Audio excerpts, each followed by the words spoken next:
بسم اللہ الرحمن الرحیم الصلاۃ والسلام علیک یا رسول اللہ الصلاۃ والسلام علیک یا نبی اللہ الصلاۃ والسلام علیک یا حبیب اللہ وعلی آلک و اصحابک یا نور اللہ صلی اللہ علیہ وسلم۔ آج ہم جو ہے منہاج العربیہ حصہ اول کا درس نمبر 2 شروع کر رہے ہیں۔ درس نمبر 2 اس کے اندر جو ہے من اور ما کا استعمال ہے اور حاذا اور وغیرہ کا استعمال ہے۔ اس کے اندر کچھ سوال رہیں گے، ان کا جواب رہے گا۔ آپ کو ہم یہ سر فہرست یہ چیز بتا دیں کہ من کا جو استعمال ہوتا ہے وہ ذوی العقول کے لیے ہوتا ہے، اور ما کا جو استعمال ہے وہ غیر ذوی العقول کے لیے ہوا کرتا ہے، یعنی جن کے اندر عقل نہیں ہوا کرتی۔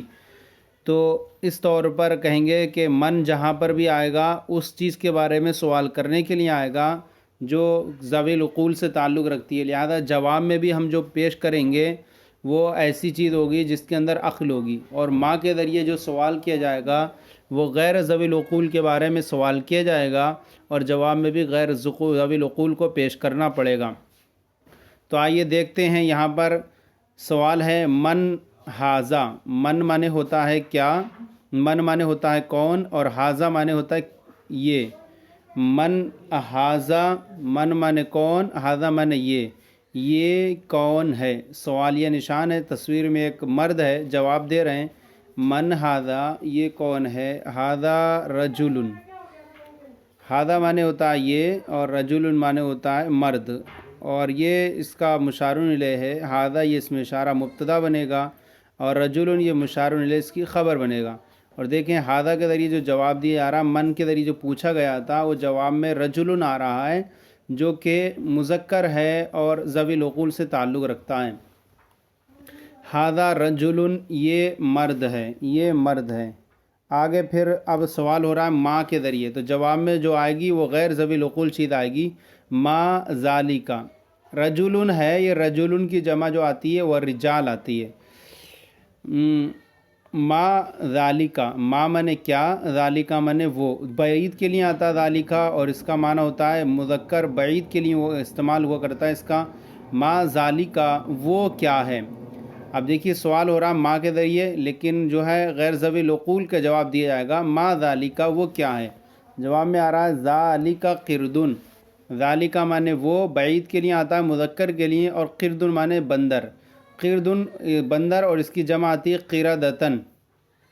قرآن پاک میں بھی آیا قردتن، کونوا قردتن خاسئین۔ ذالک مانے وہ، قردن مانے بندر، وہ بندر ہے۔ تو دیکھیے ماں کے ذریعے جو سوال کیا گیا وہ غیر ذوی العقول کے بارے میں ہوتا ہے، اس لیے جواب میں بھی جو جواب دیا گیا وہ ایسی چیز کے بارے میں جس کے اندر عقل نہیں ہوتی، یعنی بندر۔ ذالک قردن، وہ بندر ہے۔ آگے پھر سوال ہے من حاذا۔ من مانے کون، حاذا مانے یہ۔ حاذا کا استعمال جو ہوتا ہے اس میں اشارہ قریب کے لیے ہوا کرتا ہے۔ سامنے ایک تصویر میں ایک شخص ہے، اس کے بارے میں پوچھا جا رہا ہے من حاذا، من حاذا یہ کون ہے، من حاذا یہ کون ہے؟ جواب دیا جا رہا ہے حاذا ولدن۔ حاذا مانے یہ، ولدن مانے لڑکا۔ ولد کی جمع اولاد آتی ہے، اور حاذا کا جو استعمال ہے مذکر قریب کے لیے ہوا کرتا ہے، یعنی مشار الیہ اس کا بھی جو ہے مذکر ہوا کرتا ہے۔ زیادہ دیکھیں کہ آپ مشار الیہ مذکر ہے اور قریب ہے۔ حاذا ولدن، یہ لڑکا ہے، یہ لڑکا ہے۔ آگے ہے پھر ما کے ذریعے پوچھا جا رہا ہے ما ذالکا۔ ما مانے کیا، ذالکا مانے وہ۔ ذالکا اس میں اشارہ بعید کے لیے آتا ہے، اس میں اشارہ بعید اور مذکر کے لیے آتا ہے، واحد کے لیے۔ تو جواب میں بھی جو ہوگا وہ واحد رہے گا اور مذکر رہے گا۔ ما ذالکا، وہ کیا ہے، وہ کیا ہے؟ اور سامنے ایک تصویر میں جو ہے وہ نظر آ رہا ہے آپ کو، ذالکا مانے ہوتا ہے وہ، اور حمارن مانے گدھا، اس کی جمع آتی ہے حمیر۔ قرآن پاک میں انا انکر الاصوات لصوت الحمیر۔ ذالکا حمارن، وہ گدھا ہے، وہ گدھا ہے۔ تو ذالکا دیکھیے اس میں اشارہ استعمال ہوا ہے مذکر بعید کے لیے، اور اس کا مشار الیہ بھی مذکر ہے، تو مشار الیہ جیسا رہے گا ویسے اس میں اشارہ استعمال ہوگا، اور اس میں اشارہ ذالکا واحد مذکر بعید کے لیے وہ استعمال ہوتا ہے۔ تو اب کہیں گے ذالکا حمارن، وہ گدھا ہے۔ تو سوال ہوا ماں کے ذریعے غیر ذوی العقول کے لیے، جواب میں بھی غیر ذوی العقول پیش کیا گیا، ذالک حمارن وہ گدھا ہے۔ یا نوٹ بیان کر رہے ہیں اساتذہ ایسے اسموں کے ساتھ من اور ما کا استعمال کر کے سوالات کریں جن کو لڑکا جانتا ہے یا جن کی عربی بتانے کی ضرورت نہیں۔ مثلا قلم کے بارے میں اگر ہم پوچھنا ہے ما ذالکا وہ کیا ہے، تو جواب کہیں گے آپ ذالکا قلم، کیونکہ قلم جو ہے یہ ذوی العقول سے نہیں ہے۔ کرسی کے بارے میں پوچھنا ہے تو آپ کہیں گے ما ذالکا ما ھذا، یہ بھی ذوی العقول سے تعلق نہیں رکھتا ہے۔ استاد کے بارے میں پوچھیں گے من ھذا یہ کون ہے، تو جواب میں دیں گے ذالکا، تو من آئے گا سوال میں کیونکہ استاد جو ہے ذوی العقول سے تعلق رکھتا ہے۔ لڑکے کے بارے میں پوچھیں گے تو وہاں پر بھی من کا استعمال ہوگا، من ھذا یہ کون ہے، ھذا ولدن یہ لڑکا ہے۔ اسی طرح بندر کے بارے میں اگر پوچھیں گے تو بندر چونکہ غیر ذوی العقول سے ہے تو وہاں پر ما کا استعمال ہوگا، وہ کہیں گے ما ذالکا وہ کیا ہے۔ کتا یہ بھی غیر ذوی العقول سے، یہاں پر بھی ما کا استعمال کر کے پوچھیں گے۔ گھوڑا یہ بھی غیر ذوی العقول سے تعلق رکھتا ہے، اس کے بارے میں بھی سوال ہوگا تو ما کے ذریعے ہوگا۔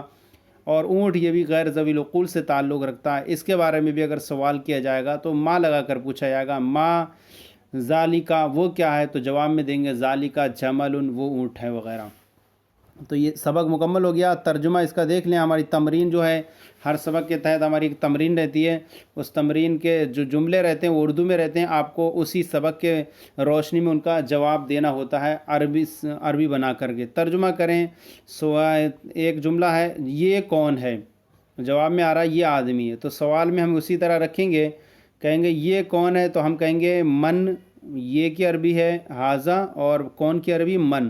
تو پہلے چونکہ من جو ہے صدر کلام کو چاہتا ہے اس لیے اس کو پہلے رکھ دیں گے من ھذا، من ھذا یہ کون ہے، جواب ہوگا یہ آدمی ہے، تو کہیں گے ھذا مانے یہ اور رجل مانے آدمی، ھذا رجل یہ آدمی ہے۔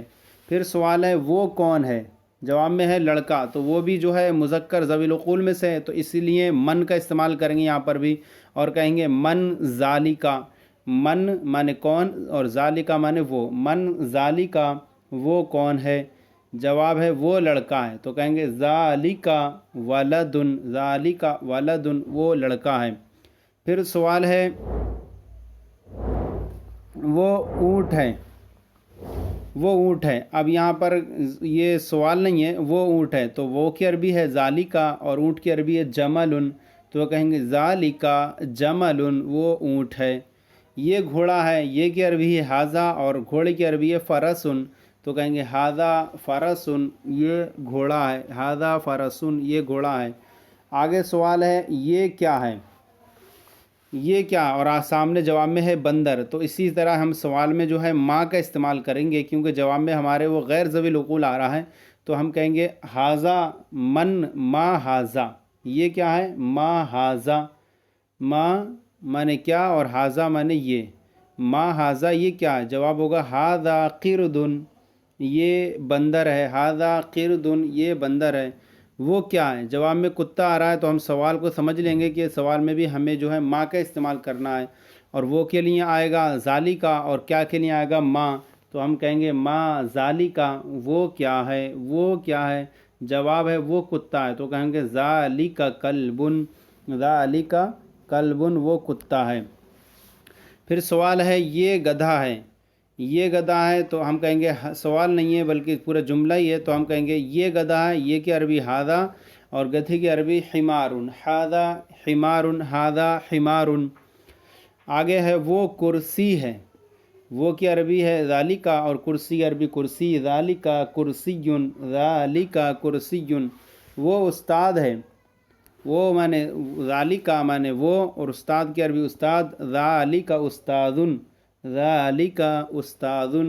یہ لڑکا ہے، یہ کی عربی ھذا، لڑکے کی عربی ولد، ھذا ولد یہ لڑکا، اور یہ سب مرکب تام ہیں، اور یہاں پر مبتدا اور خبر سے مل کر جملہ تام ہو جا رہا ہے۔ مبتدا ھذا اس میں اشارہ بنے گا اور بعد والا مشار الیہ خبر بنے گا۔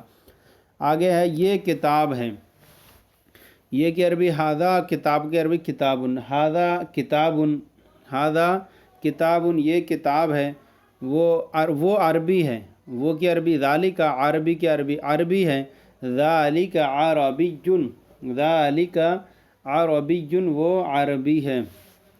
پھر آگے ہے محمد کون ہے، محمد صلی اللہ علیہ وسلم کون ہے، یہ چونکہ کتاب پتہ نہیں کس مکتب سے چھپی ہے، اور یہ کتاب کے اندر سواد لکھا ہوا ہے، سواد، جبکہ نبیوں کے نام کے ساتھ سواد لکھنا یہ درست نہیں ہے، پورا سواد صلی اللہ علیہ وسلم درود لکھنا چاہیے۔ اسی طرح عین لکھنا بھی درست نہیں ہوتا ہے، علیہ السلام میں رضی اللہ میں را لکھ دیتے ہیں بعض لوگ، تو صلی اللہ علیہ وسلم لکھنا چاہیے۔ محمد صلی اللہ علیہ وسلم کون ہیں؟ تو سب سے پہلے کون کی عربی من آئے گی، اور من محمد، آگے سوالیہ نشان لگائیں گے، من محمد صلی اللہ علیہ وسلم۔ جواب ہے وہ انسان ہے، وہ کی عربی ذالک، انسان کی عربی انسان، ذالک انسان، ذالک انسان۔ وہ رسول ہیں، اور وہ کی عربی ذالک، اور رسول کی عربی رسول ہے، ذالک رسول، ذالک رسول۔ یہ مذہب ہے، یہ کی عربی ھذا، اور مذہب کی عربی مذہب، ھذا مذہب، ھذا مذہب۔ وہ اسلام ہے، وہ کی عربی ذالک، اسلام کی عربی اسلام، ذالک اسلام، ذالک اسلام۔ یہ کیا ہے؟ اب جواب میں آ رہا ہے یہ کتاب ہے، یہ کتابی سوال کہیں گے اگر ہم، یہ جواب ہوگا تو اگر یہ اس کا سوال کا یہ جواب ہے تو ہم یہاں کہیں گے ما ھذا، ما ھذا، ورنہ اگر اس کا تعلق نہیں ہے تو من بھی استعمال کر سکتے ہیں، کیونکہ بغیر جواب کے تو اس کو ہم دونوں طرح سے پڑھ سکتے ہیں۔ تو ما ھذا یہ کیا ہے، لیکن جواب میں یہ ادھر آ رہا ہے کتاب، تو اس سے تعلق سمجھ میں آتا ہے کہ یہ اسی کے بارے میں پوچھا جا رہا ہے، تو ہم ما کا استعمال کریں گے یہاں پر اور کہیں گے ما ھذا یہ کیا ہے؟ جواب ہے یہ کتاب ہے، تو کہیں گے ھذا کتاب، یہ کتاب ہے، یہ کتاب ہے۔ وہ قرآن ہے، وہ قرآن ہے، تو ہم کہیں گے ذالک قرآن، ذالک مانے وہ، قرآن مانے قرآن، ذالک قرآن۔ تو یہ ہمارا منہاج العربیہ حصہ اول کا سبق نمبر 2 مکمل ہو گیا ایکسرسائز کے ساتھ۔ آپ کو یہ ہمارا سلسلہ کیسا لگا ضرور کامنٹ باکس میں لکھ کر ارسال کریں، اگر کوئی کمی ہو اصلاح فرمائیں۔ ہمارے چینل درس نظامی کو سبسکرائب کریں، دوسروں کو شیئر کریں تاکہ دوسرے بھی آپ کے ساتھ ثواب میں شریک ہو جائیں۔ جزاکم اللہ خیرہ، اللہ آپ کے علم میں